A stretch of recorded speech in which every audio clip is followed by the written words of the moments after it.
කොහොමද ගෙවත්තේ තත්ත්වය මේ දවස්වල? අඩුවක් නැතුව වැස්ස තියෙනවා. ඔබේ ආදරයත් ඒ ගස් කොළන් වලට පහුගිය කාලේ ඔබට තිබුණු විවේකයේ ඔබ හොඳින් ලබා දුන්නා නම් බොහොම සරුසාර ගෙවත්තක් තමයි ඔබට හිමි වෙලා තියෙන්නේ. ඒ ගෙවත්ත පරිස්සම් කරගන්න එකටත් ලොකු කැපකිරීමක් කරන්න වෙනවා සහ ඔබට සුවිශේෂී දැනුමක් අවශ්‍ය වෙනවා. ඒ දැනුම ඔබේ ගෙවත්තට සරිලන විදිහට අදත් ලබා දෙන අපි සූදානමින් ඉන්නවා කෘෂිකර්ම දෙපාර්තමේන්තුවේ ලබුදුව කෘෂි විද්‍යාලයේ විදුහල්පතිනිය අදත් අපි එකතු කරගත්ත වී ශාමලී මහත්මිය. ස්තුතියි ඔබතුමීට අද එකතු වුණාට ආයිබෝවන් කියලා පිළිගන්නවා. හොඳයි. දින ගණනාවක් අපිත් එක්ක එකතු වෙලා අපේ ගෙවත්ත පරිස්සම් කරගන්න කොහොමද හරියාකාරයෙන් අපේ ගෙවත්තෙන් අපි ආර්ථික වාසියක් ලබා ගන්නේ කියලා ඔබ අපිට කියලා දුන්නා. අද අපි කතා බහ කරන්නේ හරිම වැදගත් කාරණයක්. රෝග පලිබෝධ පාලනය. මේ දේවල් වලින් ගෙවත්ත පරිස්සම් කරගන්න අපිට ලොකු ප්‍රශ්න තියෙනවා. මොනතරම් මහන්සි වුණත් සමහරක් වෙලාවට ආදරෙන් ආසාවෙන් වවපු ගස් වලට හානි සිද්ධ වෙනවා. ඇත්තටම ගෙවත්තේදී අපිට දකින්න දැනගන්න ලැබෙන රෝග පලිබෝධ මොනවද? මේ ඇත්තටම සිතාර අපි දැන් අදත් මෙතනට එකතු වෙලා ඉන්නේ කෘෂිකර්ම දෙපාර්තමේන්තුව විදිහට ඔබේ දැනටමත් ආරම්භ කරලා තියෙන ඔබේ ගෙවත්තේ මතුවලා තියෙන විවිධ ගැටලු වලට අවශ්‍ය තාක්ෂණික විසඳුම් ලබා දෙන්න. ඉතින් මෙතනදී මම පොඩ්ඩක් සඳහන් කරන්න ඕන ඔබේ ගෙවත්තේ බගාව එක පැලයක් හිටෙව්වොත් ඔබට ඔබේ පවුලට අස්වැන්නක් ලැබෙනවා වගේම ඔබ නැදනුවත්වම ලංකාවේ ජාතික නිෂ්පාදනයටත් ඔබ දායක වෙනවා. එක පැලයක් හිටෙව්වොත් අපි ගෙවල් අපේ 10000ක් එකතු වෙලා ගෙවල් පැල 10000ක් හිටෙව්වොත් අපි නොදැනුවත්වම ඔබේ පවුලේ පරිභෝජනයට අමතරව ලංකාවේ ජාතික නිෂ්පාදනයටත් ඔබ දායක වෙනවා.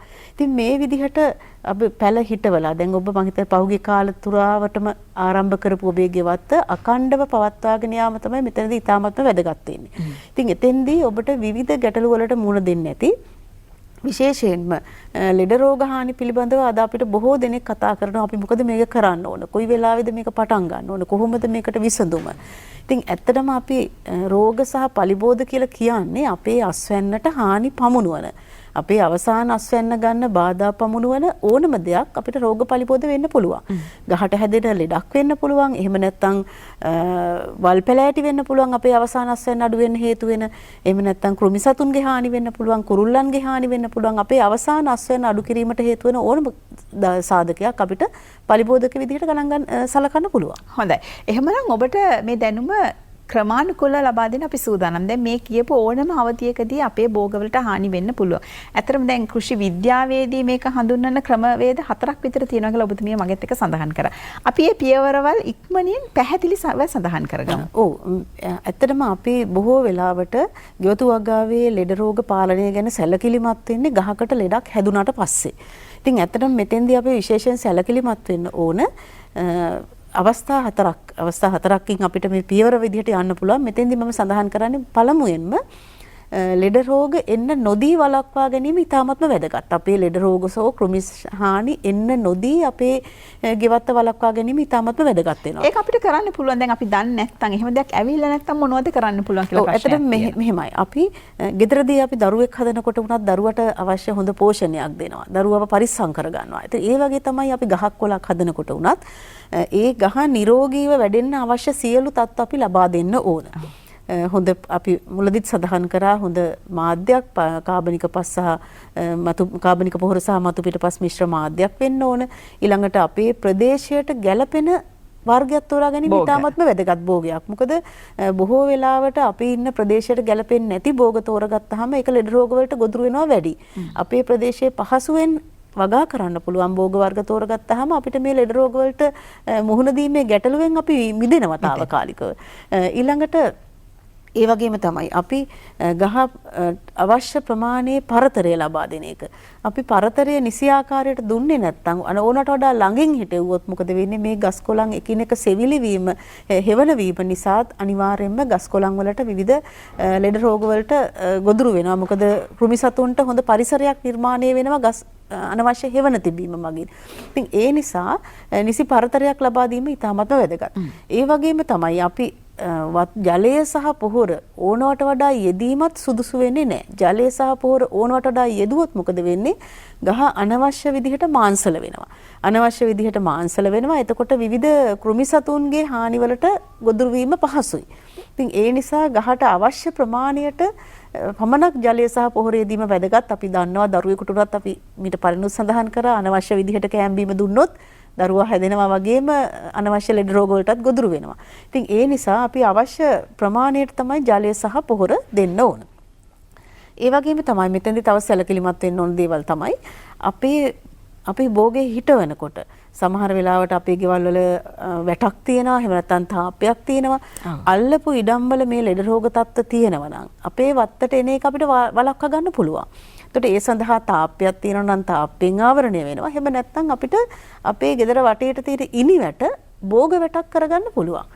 භෝග වැටක් කියලා කියන්නේ අපේ තියෙන ඉනිවැටට අපිට වැල් යන භෝග දඹල වැල් දොඩම් වගේ භෝග වර්ග දැම්මම දඹල කියන්නේ සාමාන්‍ය ලෙඩ රෝග ඉතාමත්ම අඩු භෝගයක්. ඒ වගේ භෝග වර්ග වටේට වගා කරාම මේ භෝගය අපේ ගෙවත්ත ආවරණය වෙනවා. සාමාන්‍යයෙන් අඩි 7ක් පමණ උසට අපිට වැට අපිට සකස් කරගන්න පුළුවන් නම් අවට ඉඩම් වල තියෙන ලෙඩ රෝග අපේ ගෙවත්තට එම වළකිනවා. ඒ වගේම තමයි දැන් අපි භෝග වගා කරනකොට අපි ගෙවත්ත කියන්නේ අපේ භෝග වර්ගවල එකතුවක්නේ. එතකොට අපේ රූපරාමු කීපයකුත් ඇති. භෝග අපි වගා කරනකොට මිශ්‍රව වගා කිරීම ඉතාමත්ම වැදගත්. මිශ්‍ර වගාවක් විදිහට. එතකොට මිශ්‍ර වගාවක් කියලා කියන්නේ එතකොට භෝග වර්ග කීපයක් එකට තියෙනකොට දැන් මේ පින්තූරේ පෙන්නන්නේ භෝග මිශ්‍රව වගා කරලා. එතකොට එක ගහකට එන ලෙඩ රෝගය හෝ කෘමි හානිය තව ගහකට නොඑන්න පුළුවන්. දැන් අපි වාණිජ වගාවක් කරනකොට එක දිගටම තියෙන්නේ වම්බටු නම් වම්බටු එකම වර්ගය. එතකොට එක ගහකට ලෙඩක් හැදුනොත් ඒක නොකඩවා පැතිරෙන්න පුළුවන්. දැන් අපේ ගෙවත්ත මෙන්න මේ විදිහට මිශ්‍රව වගා කරනකොට එක ගහකට ලෙඩ රෝගයක් හැදුනොත් අපිට එතනින් පාලනය කරගන්න පුළුවන් තවදුරට යන්නේ නැතුව. ඔබතුමී ඔය කියන කාරණයෙන් අපිට තවත් පැත්තක් ඉස්මතු වෙනවා. ඒ කියන්නේ සමහර ගස්වලට හැදෙන රෝග පලිබෝධ සමහර ගස්වලට හැදෙන්නේ නැහැ කියන එක. හැදෙන්නේ නැහැ. එක එක ගස්වලට ආවේනික වෙච්ච ලෙඩ රෝග වෙනම තියෙනවා. කෘමි සතුන් වෙනම එක එක ගස්වලට ආකර්ෂණය කරන කෘමි සතුන් වෙනස්. ඉතින් ඒ නිසා අපි භෝග මිශ්‍රව වගා කරාම එක අපි මේ දකින්නේ එහෙම අවස්ථාවක්. හරියට ගත්තොත් අපි සරලම උදාහරණයක් ගත්තොත් අපේ වනාන්තරයක් වගේ වනාන්තරයක් ගත්තාම වනාන්තරයක ගස්කොළන් ආහාරයට ගන්න සත්තු ඉන්නවා. ඊළඟට සතුන්ව මරාගෙන කන සත්තු ඉන්නවා. හැබැයි කොයිම වෙලාවකටවත් එක සත්ත්ව විශේෂයක් වද වෙලා යන්නේ නැහැ. ස්වභාවිකව සමතුලිතතාවයකට පත් වෙලා තියෙනවා. ඉතින් අපේ ගෙවත්තත් මේ වගේ භෝග වලින් පිරිච්ච පොඩි කැලෑවක් බවට පත් කර ගන්න ඕනේ. එතකොට ස්වභාවික සමතුලිතතාවයකට අපේ ගෙවත්ත සමතුලිතතාවය කියන්නේ මේ ලෙඩ රෝග හදන සතුන් ඉන්නවා. ඒ සතුන්ව ආහාරයට ගන්න සතුන් ඉන්නවා. ඉතින් ඒ නිසා ඉබේටම අපේ මිශ්‍ර භෝග වගාවක් එක්ක අපි ගියන් පස්සේ අපේ වගාව ඉබේටම පාලනය වෙනවා. වගාවේ විවිධත්වය වගේම අර ජීවීන්ටත් විවිධත්වයක් සැපයුවම ගෙවත්තේදී ඒක ආරක්ෂා වෙනවා කියලා තමයි ඔබතුමී සඳහන් කරන්නේ. ආරක්ෂා වෙනවා. ඒ වගේම තවත් මෙතෙන්දී වැදගත් කාරණයක් තමයි අපි තවමත් කතා කරන්නේ ලෙඩ රෝගෙ එන්නේ නැතුව වළක්වා ගන්න කොහොමද කියලා. භෝග මාරුව කියන සංකල්පය. භෝග මාරුව කියලා කියන්නේ අපි යම්කිසි ස්ථානයක නැත්නම් අපේ පෝච්චියක මේ සැරේ හිටුවේ මාළු මිරිස් පැලයක් නම් ඊළඟ වාරයේ හිටවන්න ඕන වෙනත් පැලයක්. අපි බිම හිටෙව්වේ බිම පාත්තියේ දැන් මේ වෙන දාන භෝගය නෙමෙයි ඊළඟ වාරයේ අස්වනු අරන් ඉවරුනහම දාන්න ඕන. මේකට ප්‍රධාන හේතුව තමයි අපි වගා කරනකොට අපේ පසේ එතන රැඳිලා තියෙන්න පුළුවන් අපි වගා කරපු භෝගයට අදාළ කෘමි සතුන් ඒ පසේ ඉන්න පුළුවන්. එතකොට අපි ඒ භෝගයම නැවත වරක් වගා කරෝතින් අපිට පහසුවෙන්ම ඒ භෝගය නැවත ඒ ලෙඩ රෝග වලට ගොදුරු වෙන්න පුළුවන්. දැන් එහෙම වෙනස් කිරීමක් කරනවා නම් කාලය කොයි වගේද අපි නිර්ණය කරන්නේ? අපි අස්වැන්න අරන් ඉවරුණාට පස්සේ දැන් අපි හැම වෙලෙම කියනෝනේ අපි තවාන් පැල වලින් අපේ වගාව තවාන් පැල අපේ අනිවාර්යයෙන්ම අපේ ගෙවත්තක නඩත්තු කරන්න කියලා. ඉතින් මෙතෙන්දී අපි එක භෝගයක් අයින් කරනවත් එකම අපිට නැවත බඳුන සකස් කරලා නැවත වෙනස් වර්ගයක භෝගයක් අපිට හිටවන්න පුළුවන් ඒ බඳුනේ. ඒ වගේම පාත්තියක උනත් එහෙමයි පාත්තියේ යම්කිසි භෝගයක් අයින් කරනවත් එක්කම අපිට තවානක හදාගත්ත සති 2-3ක් වයස පැලයක් එහෙම නැත්නම් මාසයක් පමණ වයසති පැලයක් ඒ බඳුනේ හිටවන්න පුළුවන්. හොඳයි. දැන් ගෙවත්තේ ආරක්ෂාවට ඔබතුමිය අපිට හැමදාම කියලා දෙන පුංචි පුංචි උපක්‍රම මේ ඡායාරූපවල තියෙනවා. අපි ඒ ගැන කතා කරමු. ඔව් ඊළඟට අපි මම හිතන්නේ රූපරාමු වලින් අපි දැන් පෙන්නුවේ අපේ දෙවන පියවර. දැන් අපි මුලදී කතා කරා ලෙඩ රෝගයක් වළක්වා ගැනීම. එතකොට ඊළඟට අපේ අවශ්‍යතාවය වෙන්නේ ලෙඩ රෝගයක් ආවොත් ඒක පාලනය කරගන්නේ කොහොමද කියන එක තමයි අපේ අවශ්‍යතාවය. එතකොට මෙතනදී වැදගත්ම දේ තමයි දැන් අපි ගෙදරකදී වුණත් අපේ දරුවෙක් ලෙඩ වුණොත් අනිත් ළමයි ලෙඩ වෙන්නේ නැති වෙන්න ඒ දරුවා අපි වෙන් කරලා තියෙනවා.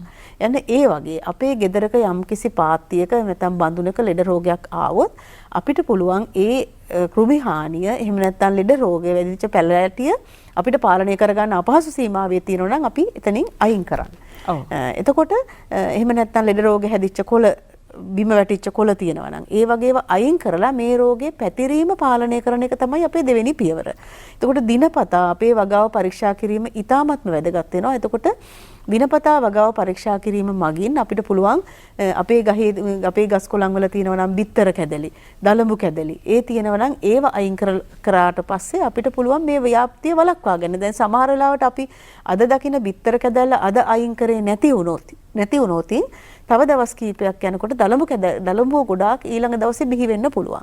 ඒ නිසා දිනපතා වගාව පරීක්ෂා කිරීමත් අපේ ගෙවත්තේ ඉතින් ඔබේ විනෝදාංශයක් විදිහට ඔබට ගිහිල්ලා අපේ වගාව පරීක්ෂා කරලා අපේ තියෙන්නේ මොනවද කියලා ලෙඩ රෝග තියෙනවා නම් අපිට අයින් කරන එක ඉතාමත් වැදගත් දෙයක්. ඔව්. ඉතින් ගෙවත්තේ සැරිසරන එකත් කොයිතරම්නම් සතුටට කාරණයක්ද? ඒක අතපත ගන්න එක එහෙම නැත්නම් වතුර පොහොර යොදන එක. දැන් මේ අවස්ථාවේදී එහෙම ආදරය ලැබිලා හදාගත්ත ගෙවත්තේ තියෙන්න ඕන බොහෝ භෝග දැන් ඔන්න තියෙනවා අපි ගාව. අපි මේ ගැනත් කතා කරමු. දැන් මෙවැනි අවස්ථාවකදී මේක වළක්වාගෙන අපි කරුණු දෙකක් කතා කරා. අපි තුන්වෙනි කාරණාවට අපි මේ මැදිරියේ තියෙන භෝගත් එක්කම කතා කරමු. ඔව්. ඊළඟට අපේ මම හිතන්නේ ගොඩාක් දෙනෙකුට තියෙන ප්‍රශ්නයක් තමයි ලෙඩ රෝග හැදුනම වළක්වා ගන්න කොහොමද කියන එක තමයි අපි ගොඩාක් දෙනෙක් අහන ගැටලුව. ඔව්. දැන් මේ අපි දකින්නේ ඊටාම සරුවට තියෙන මිරිස් ගහක්, මාළු මිරිස් ගහක්. එතකොට මෙතනදී අපි කරලා තියෙන පොඩි උපක්‍රමයක් අපි ඉස්සෙල්ලත් කතා කරා අපේ තුන්වෙනි පියවර විදිහට ලෙඩ රෝගයක් ආවොත් පාලනය කරගන්නේ කොහොමද කියලා. එතකොට ওই මාළු මිරිස් ගහ යට වවලා තියෙනවා පොඩි ශාකයක් ආරක්ෂිත උපක්‍රමයක් කප්පරවල්ලිය කියන පැලෑටිය. එතකොට මෙතනදී කප්පරවල්ලිය කියලා කියන්නේ අපිටම ඖෂධ ශාකයක්. මේ විශාල පඳුරක් විදිහටත් මෙතන අපිට දකින්න පුළුවන්. හොඳ සුවඳක් තියෙනවා. හොඳ සුවඳක් තියෙනවා, සැර සුවඳක් තියෙනවා. එතකොට මේ සැර සුවඳක් සහිත ගස් අපි මීට කලිනුත් වාර කිහිපයක් සඳහන් කරා. සැර සුවඳක් සහිත ගස් වර්ග වලින් අපේ වගාවට හානි කරන කෘමි සතුන් පළවා හැරීමක් සිදු වෙනවා. ඉතින් ඒක තමයි එක උපක්‍රමයක්. අපේ පැලේ හිටවනවත් එක උපක්‍රමයක්. ස්වභාවික උපක්‍රමයක්. ඒ කියන්නේ අපිට පුළුවන් මේ එන සතුන්ව පළවා හරින්න. ඒ වගේම තමයි මේ සැර සුවඳක් සහිත කප්පරවල්ලිය වගේ ඒවා අපිට කොළ පොඩි කරලා වගා බිමේ තැන් දාන්න පුළුවන්. අපි වගා බිමේ සැරිසරන ගමන්ම කොළ පොඩි කරලා තැන් වල දැම්මම මේ සැර සුවඳට කෘමි සතුන් පළවා හැරීමක් වෙනවා. එතකොට ඒ අපිට භාවිතා කරන්න පුළුවන් ස්වභාවික එක උපක්‍රමයක්. ඒ වගේම තමයි දැන් මේ කප්පරවල්ලිය ඊළඟට අපි ඒ දකින්නේ කප්පරවල්ලිය ශාකය. ඒ කියන්නේ මේක හැම ගෙවත්තකටම වෙනම වාගා කරලා තියාගන්න නම් ඒකත් ලොකු සම්පතක්. කප්පරවල්ලිය විතරක් නෙමෙයි සැර සුවඳක් සහිත ඕනම ශාකයක් අපිට ගෙදර වත්තක ප්‍රයෝජනයට ගන්න පුළුවන් භෝග විදිහට අපේ වගාව අතර වගා කරන්න පුළුවන්. දැන් කප්පරවල්ලිය කියන්නේ ඖෂධීය ශාකයක්. අපිට රෝග පලිබෝධ පාලනයට උදව් වෙනවා වගේම ඖෂධීය ගුණයකුත් තියෙන ශාකයක්. සෙම් රෝග සඳහා එහෙම දේශීය ආයුර්වේදයේ බහුලව භාවිතා කරන භෝගයක්. ඔව්. දැන් භෝග ගත්තොත් ඔබතුමිය සඳහන් කරන්න අපිට විශේෂයෙන් අවු මිරිස්, මාළු මිරිස්, කොච්චි වර්ග වවන්න කාන්තාවන් අපි හැමෝම කැමති. මොකද ඉක්මනින් ඵල වෙනවා. හැබැයි මේවට එන උවදුරුත් හරිම වැඩි. මේක වළක්වා ගන්න අපිට තව මොනවද කරන්න පුළුවන්? අපිට අලුත් කොච්චි වර්ගයක් තියෙනවා නිතර දකින්න ලැබෙන්නේ නැති විදිහේ. ඔව්. මෙතන අපි කොච්චි වර්ග ගත්තාම විශේෂත්වයක් වෙනවා අමු මිරිස් වලට වඩා අපි කොළ කොට වීම කියන එක අපිට ගොඩාක් දෙනෙකුට එන ගැටලුවක්නේ. කොළ කොට වීමේ රෝගයට ඔරොත්තු දීමේ හැකියාව කොච්චි වර්ග වලට වැඩි. ඒකට කොළ කොට වීම හැදුනත් යම්කිසි පළදාවක් අපිට ලබා දෙන්න පුළුවන් කොච්චි වර්ග වලින්. ඒ වගේම තමයි අපි මීට පෙරත් සඳහන් කරා විවිධ වර්ණවත් කොච්චි වර්ග අපිට එකතු කර ගැනීම මගින් අපේ පරිසරයට අලංකාරයක් ලබා දෙන්න පුළුවන්. මොකද අපි ගෙවත්ත කියන්නේ අපි මල් පැල වෙනුවට දැන් මල් පැලත් සමගම මල් පැල ටිකක් අයින් කරමින් වගා කරමින් යන එකක් නේ. එතකොට අලංකාරයක් ලබා දෙන්නත් අපිට මේ විවිධ වර්ණවත් කොච්චි වර්ග යොදා ගන්න පුළුවන්. ඒ වගේම තමයි ආහාරයට වර්ණවත් ආහාර එකතු කර ගැනීම ඖෂධීය වශයෙන්ුත් විශේෂ වැදගත්කමක් තියෙනවා. ප්‍රතිඔක්සිකාරක ගුණයක් තියෙන නිසා අපේ ආහාරයේ අත්‍යවශ්‍ය සංඝටකයක් තමයි වර්ණවත් ආහාර. ඔව්. පලිබෝධ රෝග පාලනයට තව අපිට තියෙන ප්‍රශ්න තියෙනවා. තව ගහක දැන් මේ අර ගස්වල ඔබතුමිය සඳහන් කරා වගේ කොළකොඩ වෙනවා වගේම පුංචි පුංචි සුදු පැහැ සත්තු වර්ග ඉන්නවා. දැන් මේක ඉවත් කරගන්න අපිට ස්වභාවිකව කරන්න පුළුවන් මොනවද? ඔව් දැන් ස්වභාවික ක්‍රම යටතේ කතා කරනකොට අපි තව කරුණු ටිකක් මට තියෙනවා මම සඳහන් කරන්න. දැන් අපි කතා කරා දැන් මේ කප්පර කල්ලිය වගේම අපිට සැර සුවඳක් සහිත ප්‍රයෝජනවත් වෙනත් භෝග අපේ වගා බිමේ අපේ වගාව අතරේ වගා කරන්න පුළුවන්. ඒකට එක උදාහරණයක් තමයි රතු ලූණු. රතු ලූණු ගත්තත් රතු ලූණුත් පොඩි සැර සුවඳක් තියෙන භෝගයක්. කෘමිහානි පරිසම් කරගන්න පුළුවන්. ඔව් එතකොට අපේ වගා බිමේ අතරින් පතර අපිට රතු ලූණු අපි කියවනේ වගාවේ නිසි පරතරයක් ලබා දීම ඉතාමත් වැදගත් කියලා. ඉතින් විශාල පරතරයක් ඇතුව හිටවන භෝග අතරින් අපිට මේ රතු ලූණු වගේ දේවල් හිටවන්න පුළුවන්. එතකොට කෘමි සතුන්ගේ ආකර්ෂණය අඩු වෙනවා. ඒ වගේම තමයි දැන් සැර කහ ඉඟුරු රම්පේ කරපිංචා මේ හැම එකකම පොඩි සැර සුවඳක් තියෙනවා. ඉතින් වගා බිමේ අතරින් පතර වගා කරන්න පුළුවන්. ඒ වගේම තමයි මේ සැර සුවඳක් සහිත භෝග වර්ග වලට අමතරව අපේ අවට හැදෙන වෙනත් සැර සුවඳක් සහිත භෝග නෙමෙයි වෙනත් ශාක වර්ග තියෙනවා. ගන්ධපාන කොහම ගොඩක් අය දන්නවා ඇති හිඟුරු කියලා කියන පුංචි මල් අමුතු සැර සුවඳක් තියෙනවා. ඉතින් මේ සැර සුවඳක් සහිත ඕන ගස් වර්ගයක් කහඹිලිය කුරුඳු කොළ එක දවසක ඔබතුමී සඳහන් කර දාස්පෙතිය දැන් අපි එක ඡායාරූපයක දාස්පෙතිය ඊළඟට ඒ වගේ සැර සුවඳක් සහිත ඕනම ගස් වර්ගයක මොකද ගස්වල නම් කියනට වඩා මේ ක්‍රමයෙන් මතක තියාගන්න පහසුයි. කුරුඳු කොළ දෙහි දොඩම් කොළ අපිට අරගෙන තලලා ඉස්ම අරගෙන අපේ ගස්වලට ඉහින්න පුළුවන්. ඉතින් මෙතෙන්දී ඔබට ඔබේ ගෙදර පොඩි ස්ප්‍රේ යන්ත්‍රයක් නැත්නම් අපි අර ගෙවල් වල කහදියර හිනවා වගේ බාඳුනකට හදාගෙන අතු කෑල්ලක් අරගෙන ගස්වලට ඉහින්න පුළුවන්. එතකොට කොළවල යටිපැත්තටයි හැම පැත්තටම වදින්න. එතකොට මෙතනදී සැලකිලිමත් වෙන්න ඕන මේ අපේ ගහක් ලෙඩ රෝග වලින් හැදිලා වැහුණට පස්සේ මේ දේවල් එච්චර ප්‍රායෝගික නැහැ. ඒ නිසා අපි අපේ වගාව හිටවපු දවසේ ඉඳලම සාමාන්‍යයෙන් දින 4කට 5කට වරක් මේ වගේ විවිධ සැර සුවඳක් සහිත ගස් වර්ග වල ඉස්ම අපිට ශාර විදිහට අපිට යොදා ගන්න පුළුවන්. මීට අමතරව අපේ ගෙදර තියෙන ගොඩක් දේවල් අපි කුස්සියේ උයන්න ගන්න ගොඩක් දේවල් අපිට මේ ස්වභාවික පලිබෝධනාශක විදිහට යොදා ගන්න පුළුවන්. අපි දන්න දෙයක් නේ කහ. අපි හැමෝම දන්නවා කහ දියර විස බීජනාශකයක් විදිහට යොදා ගන්නවා. ඉතින් කහ යොදා ගන්න පුළුවන් මිරිස් කුඩු, ගම් මිරිස්, ඊළඟට තේ කහට, කෝපි, විනාකිරි මේ වගේ දේවල් අපිට වතුරත් එක්ක මිශ්‍ර කරලා ගස්වලට ඉහින්න පුළුවන්. හොඳයි.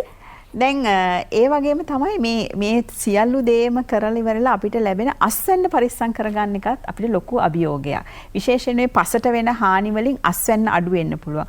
අස්වැන්න ඒ තරම් සරුසාර නොවෙන්න පුළුවන්. දැන් අස්වැන්න පරිස්සම් කර ගැනීමත් ඔබතුමිය සඳහන් කරන කාරණාවල අවසන් කාරණේ. ඔව් අවසන් කාරණයට එන්න කලින් මට තව පොඩ්ඩක් එකතු කරන්න ඕන. අපි අර ඉස්සලා රූපරාමුවලත් දැක්කා අපේ ගෙවත්තට ගෙන්න ගන්න කුරුල්ලෝ.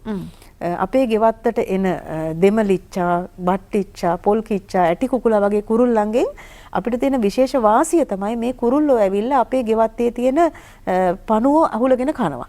ආහාර චක්‍රය නේද? ආහාර චක්‍රය. දැන් ඔබ ඉස්සෙල්ලා සඳහන් කරේ ගොළු බෙලි වදුරටත් හොඳ විසඳුමක්. ඇටි කුකුලා වගේ සත්තු ගොළු බෙල්ලෝ ඉන්න තැන් හොයා කනවා. ඉතින් ඒ නිසා ගෙවත්තට කුරුල්ලෝ ගෙන්නා ගැනීම සඳහාත් අපි උපක්‍රමයක් එකතු කරොත් ගෙවත්තේ තියෙන සජීවී බවත් වැඩි වෙනවා. ඔවුන් ඇවිල්ලා කෘමිසතුන් ආහාරයට ගැනීමකුත් සිදු වෙනවා. ඒතර මෙතනදී කෘමිසතුන් කුරුල්ලෝ ගෙන්නා ගැනීම සඳහා අපිට පුළුවන් අපේ ලෑල්ලක් හරි ගස්සලා කණුවක් උඩ ලෑල්ලක් හරි ගස්සලා එතනට ආහාර ටිකක් ජල බඳුනක් එහෙම තිබ්බාම මේ කුරුල්ලෝ ඉබේටම ගෙවත්තට එන්න පුරුදු වෙනවා. දැන් තවත් බොහෝ දෙනෙකුට මේ ගෙවත්තේ තියෙන ප්‍රශ්නයක් තමයි කුරුල්ලෝ ඇවිල්ලා මේ විශේෂයෙන් මිරිස් කොච්චි වගේ ගස්වල තියෙන මල් ටික කනවා කියලා. දැන් ඒකත් අපි මේ උදව්වක් ගන්න ගිහිල්ලා ඒකත් අස්වැන්නට ප්‍රශ්නයක් වෙන්න පුළුවන්. කුරුල්ලෝ සාමාන්‍යයෙන් එච්චර අපිට එන්නේ අපේ ගෙවත්තට බොහෝ වෙලාවට එන්නේ පොල් කිච්චා, දෙමලිච්චෝ, ඊළඟට ඇටි කුකුලා වගේ සත්තු. ඒ වගේ කුරුල්ලන්ගෙන් බොහෝ වෙලාවට ඒගොල්ලෝ ආහාරයට ගන්න කෘමි සතුන්. සමහරලාට ඔබ මිරිස් ගහේ ඉන්න පුංචි සතුන් ආහාරයට ගන්න මේ කුරුල්ලෝ එන්න පුළුවන්. එතකොට කුරුල්ලන්ගේ පාදවල වැදිලා මල් හැලීම වෙන්න පුළුවන්. නැත්නම් සාමාන්‍යයෙන් කුරුල්ලෝ බොහෝ වෙලාවට ආහාරයට ගන්නේ මාංශ භක්ෂක කුරුල්ලෝ බොහෝ වෙලාවට ඇවිල්ලා මේ කෘමි සතුන් තමයි ආහාරයට ගන්නේ. එතකොට මෙතනදී ඒ වගේම තමයි කුරුල්ලෝ ගෙන්නා ගැනීම සඳහා හැබැයි ආහාර සහ ජල බඳුන් තියනකොට ඕනට වඩා ආහාර බඳුන් තිබ්බොත් ඕනට වඩා හාල් බත් එහෙම තිබ්බොත් මේගොල්ලෝ කෘමි සතුන් අහුලා ගැනීම වෙනුවට ඊළඟට මේ ඒව කාලේ යන්න පුළුවන්. ඉතින් ඒ නිසා සැලකිලිමත් වෙන්න ඒගොල්ලෝ පුරුදු කර ගැනීම සඳහා ආහාර සුළු ප්‍රමාණයක් තියන්නේ. ඊළඟට ජල බඳුන් උනත් දිනපතා මාරු කරන්න වෙනවා. ඒකත් අපිට ගැටලුවක්. ඊළඟට ගෙවත්තේ තව අපිට ඉන්නවා ස්වභාවික මිතුරෝ. ස්වභාවික මිතුරෝ කියලා කියන්නේ අපිට හානි කරන සතුන්ව ආහාරයට ගන්න අය. කටුස්සා ඊළඟට මකුළුවෝ වගේ සත්තු අපිට අපේ මිතුරෝ. ඊළඟට අපේ ඉස්සෙල්ලා රූපරාමුකත් පෙන්නවා ඉබි කුරුමිනි, පුංචි කුරුමිනි වර්ග ඉන්න සමහරලාට අපිට හානි කරන සතුන්ව ආහාරයට ගන්න. ඉතින් ඒ සතුන් ආරක්ෂා කර ගැනීමත් වැදගත්. ඒ වගේම තමයි කෘමි සතුන් පළවා හැරීමට තව උපක්‍රමයක් තමයි කෘමි සතුන් ආකර්ෂණය වෙනවා කහ පැහැය සඳහා.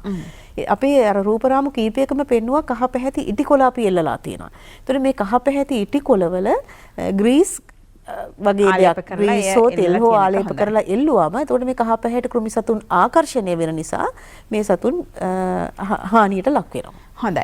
අපි මේ කතා කරන්නේ ඔබේ ගෙවත්තේ ඔබට ලැබෙන පුංචි අස්වැන්න කොහොමද ආදරෙන් පරිස්සම් කරගන්නේ බලාගන්නේ කියලා. ඉතින් අද දවසේදී ගෙවත්ත පරිස්සම් කරගන්න සහ ගෙවත්තෙන් අස්වැන්න වැඩි කරගන්න ගෙවත්තට ආදරය කරන්න මෙතුමියගේ දායකත්වයෙන් අදත් අපි ඔබට දැනුම ලබා දුන්නා. එහෙමනම් අපි ගෙවත්ත විශේෂාංගය අවසන් කරන්න සූදානම් වෙන්නේ. ස්තුතිවන්ත වෙන ඔබතුමීට ලබුදුව කෘෂි විද්‍යාලයේ විදුහල්පතිනි වී.වී. ශාමලී මහත්මියට තවත් දවසකදී ඔබතුමිය මුණ ගැහෙන්නත් අපි බලාපොරොත්තු වෙනවා. ආයිබෝවන්. ස්තුතියි.